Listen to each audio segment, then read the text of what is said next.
now leaving the Inglewood area into South Los Angeles. Whoa. But the suspect went right past a couple of pedestrians earlier, right past the school, and nearly hit several vehicles. We don't know if there's any damage or there may have been an accident earlier in the pursuit, but certainly it's extremely dangerous, and LAPD officers have decided to continue to follow.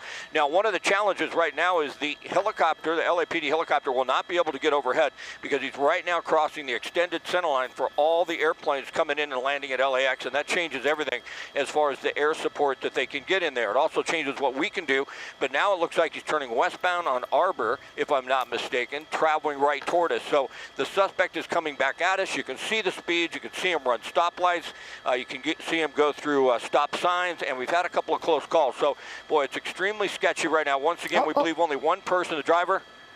Yeah, boy, that was close, Yeah, and the vehicle came back stolen. Well, Scott, the one thing that is making this worse because he's no longer on the freeway. Earlier, he was up the 405, and, you know, there's a measure of understanding of how this goes when he's on the freeway. But on these streets, we've seen these narrow streets, cars parked on both sides, regular traffic. They expect that was near head on with that big rig. That's what I'm talking about. He jumps on either side of these lanes, and he's on people so quickly, they don't even know that he's right behind them. No, desperate and erratic and extremely dangerous. There's no question about that. This suspect wants to get away. They had decided at one point to back off, but right now, boy, LAPD is right on the back of this vehicle. And when you're on the freeway, you're absolutely right. The risk is minimal compared to what we see here on the surface streets. You can see running through a traffic light right there. You see LAPD is stopping for a moment, but boy, we are seeing them really be pretty aggressive. Some of these pursuits, once we've gotten to a vehicle that was traveling at this high rate of speed and putting the danger at public this much, a lot of times we've seen them back off. So a supervisor's watching this, trying to figure out exactly what they're going to do and how they want to handle it. But right now there appears to be a pretty good danger to the public with this suspect trying to get away from police officers. I mean, look how close that was. Went right through that red light, nearly hit that vehicle, crossing right underneath the 405 freeway. Yeah, and we saw him reach on that small street just a few moments ago. He was going 85 miles an hour. Well, there we go. And look at this behavior right here. Yeah, he's going to crash. I mean, if this continues in these surface streets, it's almost inevitable that he's going to crash. The suspect at this rate of speed can't see everything. And you can't be cutting through red lights, cutting off traffic, going into oncoming traffic without eventually probably hitting someone. Now, this is a U-turn. That's the 405 freeway. That is the off-ramp. That's the 405 South off-ramp, and he's on the on-ramp. So he's going to be into oncoming traffic here. This is going to be interesting and extremely dangerous. It'll be interesting if the suspect even continues. He has to realize what type of situation he's in right now. Open up a little bit. I don't even think the patrol cars will follow him on the 405 freeway in the opposite direction. I doubt they'll continue. We're just behind that structure there, that Century Boulevard that he just crossed on the 405 freeway. There it goes. Scott, he's probably going to try to do a U-turn, which of course is incredible. No, there he is. There he is. Did he might be finding a way to get up, but if he were to try to do a U-turn and get going in the other direction, he's on that the too is horrible. Here we go. Right at the on-ramp.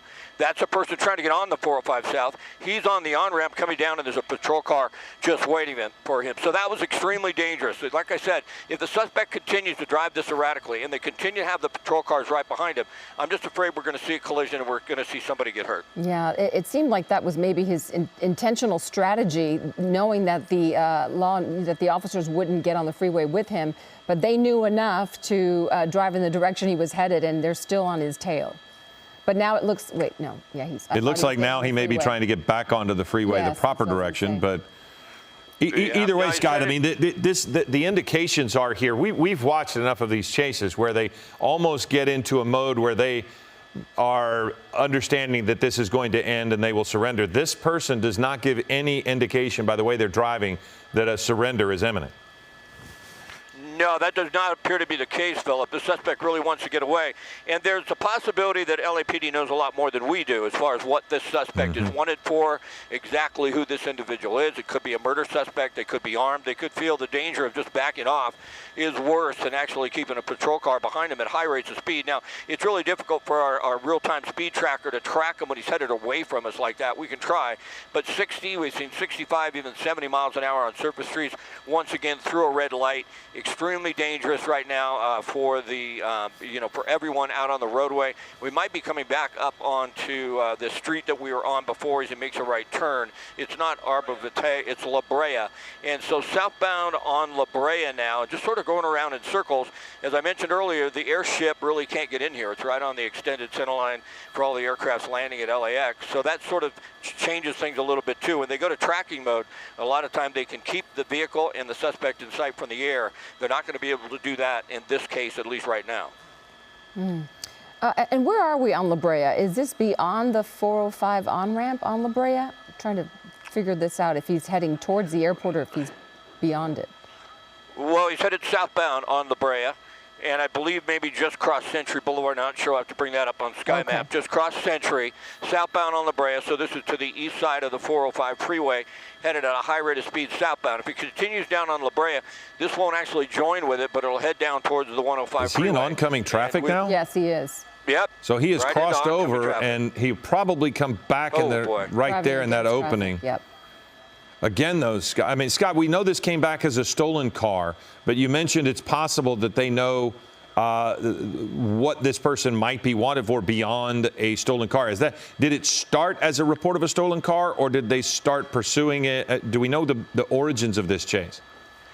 Well, we know that it came back as stolen. We don't know if they initially tried to pull the vehicle over because it was stolen, but that's a pretty good guess. We heard it after the pursuit had already started. We know it started in Huntington Park, and Huntington Park PD that's a 105 freeway. They backed off, went into tracking, got to the 105, turned around, went back northbound on La Brea, now making an eastbound turn. This is just paralleling. It might not Hawthorne Boulevard, but it'll end up hitting Hawthorne Boulevard here in a moment. This is South Acacia, headed eastbound. So we're still in that Inglewood area, just north of the 105, east of the 405. There's a park right there. And boy, into oncoming traffic, and then had to go through that center median to try and get back in the same direction to the turn he was headed. And it just seems like these types of situations do not end well when a driver wants to get away this badly. Well, we're getting to a position where you might have difficulty staying with this person as well. But, of course, LAPD right there. It's also been pretty hard to find a safe spot for a pit maneuver as well. Even though they've been very close to him, the rate of speed has been a significant hindrance to them when it comes to that, right? Well, yeah, I lost a signal for a moment there, Philip. So if I understood your point, look at this, wrong way again, into the 105 freeway. Heavy traffic. That's a 105 freeway off-ramp into oncoming traffic. And I don't know what this suspect thinks they're going to do, because there's a lot of traffic getting off of the 105 freeway here. I mean, Scott, the gap just closes so fast on the people who are both of the drivers, whether it's an innocent driver or the suspect, because now it magnifies the speed at which you're closing by double. So, I mean, this is so incredibly dangerous, even if they see the person. Absolutely, and that was just the off-ramp. Traffic slows on the off-ramp, but on the main line, if you continue south and you can't find another on-ramp like you did last time to get off, this is really going to be, could be quite drastic. It could be deadly. There's a black car right now. So he's on the shoulder, and there's not a lot of volume right now on the 405 north. The traffic coming, he's southbound. The traffic on the freeway is coming northbound, south to the 105, and now it looks like he's onto the 105 freeway, and he's headed eastbound. He's headed eastbound, Marcel? Yeah. Eastbound on the 105. So that transition took him actually off the 405 to the 105 eastbound. Now what's he going to do? Look at this. There's some work trucks on the shoulder. Now there's no shoulder. He's probably going to, now I guess he's going to jump. Look at how fast traffic is. Absolutely. And he's probably going to run into the neighborhood. And CHP is there. The CHP is there just monitoring the construction. So now this guy's looking at the CHP officers, and it looks like somebody's walking down the embankment towards the suspect, but he did not expect those CHP officers, and I don't think they expected him. I don't think he got out of the vehicle. I don't think this is a connection to those people. Oh, no, he's getting out of the car. Possibly. He's getting out of the car. Multiple people. Well, that was quite a strategy. If he did this on purpose, that was quite the strategy to try and get to this location on the opposite direction. He's exiting. Again, Marcel? He's exiting the car. He's coming out of the car. And look, CHP officers are also responding now. Yeah, well, they were there, I believe. There he is. No, I know. They're getting out of their vehicle. Yes. Okay. Yeah. Now we have the driver. We think it's the driver. It might be someone else who was in the car. And that person's walking away from them. Yeah, it looks like two people got out, correct? I only saw one. Only one? And I have an impression it's a woman. It does appear that. It does appear that's like a the woman. person who got out of the. It could be the woman who's running. It's possible. It was really hard for us to tell. But those CHP officers were not there because of this incident. Right. They were there just because of the construction that was going on. No, for sure. And but they did get out of the vehicle. They got out of the vehicle when that car came there. Yeah. Because clearly something was up for them. I'm Sure, surprised but they didn't engage. that. Well, they saw the car coming the wrong way.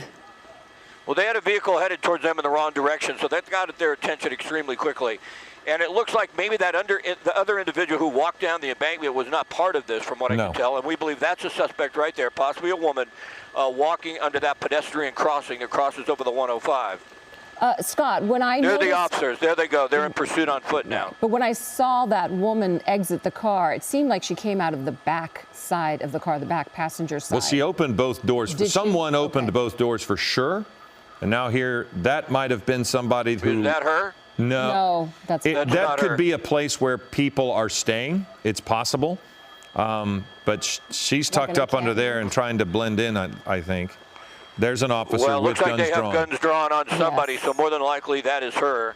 We didn't see her come out towards that residential area. I'm not even sure that wall and that area there underneath the pedestrian crossing actually goes out to the neighborhood. That may be a dead end. Oh, I got to think it is, Scott, because you don't want people coming out of the neighborhood onto the street, onto the freeway. Correct. So it's got to be a wall that runs the length there, and they have the person. Yeah, it appears like she is surrendering there. Yes, she is on the ground. At least she's on her knees.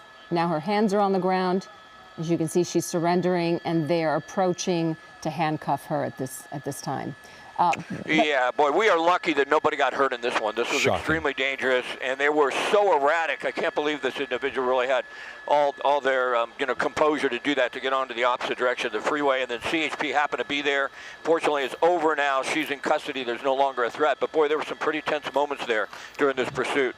Scott, it does seem as if that person was going to keep driving on that shoulder until they ran into the construction vehicles and just found a place to stop. So whatever was in the mind of the suspect, it is over now. We thank you for helping us out. But again, the suspect is in custody. What started as a stolen car report is now over after going into freeway and into traffic at several occasions. And that's it for Eyewitness News here at 11 a.m. Next up on ABC 7 is GMA 3, What You Need to Know. And of course, we'll have much more on this pursuit that we've been following for the last several minutes. And hopefully we'll get more details. There's the person right there.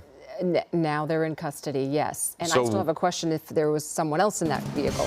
Well, we'll find that out. But that's it for Eyewitness News at 11 a.m. Want to thank you for joining us. We'll see you on Eyewitness News at 3 o'clock.